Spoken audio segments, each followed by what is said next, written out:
घटना आज दिल्ली रे आमर जो ब्लास्टा होती कार रे सेटा एक्चुअली बम ब्लास्ट होती कि ब्लास्ट होती समस्ते कहते ऑफिशियली सेटा अनाउंस गवर्नमेंट करनी एपर्यंत सेटा प्रकृत में कौन है किंतु 13 जन लोक मरीगले 24-25 जन लोक माने इंजर्ड अच्छा यहाँ बहुत बड़ दुखर कथा काली फरीदाबाद रे आमर से पटे फरीदाबाद रे 3000 किलो माने जिनस मिलता माने बम बनैबार जिनस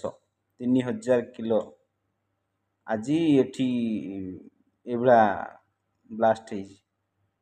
आतंकवादी सब कौट आउन शोला धरिकी गोटे गोटे मारिया कथा हाणिया कथा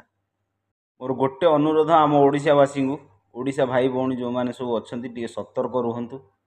कौट क्या आम कटक भुवनेश्वर घर भड़ा दबा पूर्व दस्तर माने आईडी चेक करूँ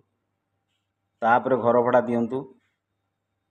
आउ टे सतर्क रुहतु किए कुआड़े सब पशि आस बांग्लादेशी पाकिस्तान माने माने सब माने विश्वास ना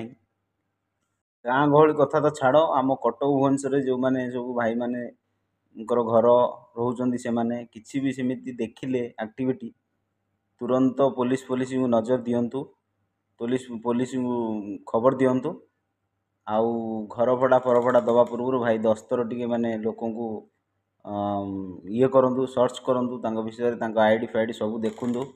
तापर भाई घर भड़ा दिंतु फरीदाबाद रे काली ये धराई आज ये बम ब्लास्ट है आज लास्ट है से कौन ऑफिशियली एपर्यंत गवर्नमेंट अनाउंस करनी से बम हो बम बम फाटी कि माने कौन सी गाड़ी गाड़ी रू भी फाटी कौन सी गाड़ी सिलिंडर फिलिंडर फाटी कि कौन किंतु ऑफिशियली एपर्यंत अनाउंस है मोर खाली एतिक आम ओडिशा भाई भौणी मान अनुरोध जो मैंने घर भड़ा जो मान घर द्वार कटक अच्छी भुवनेश्वर अच्छी जो मैंने घर भड़ा दौच टी भाई माने रिसर्च करके दियो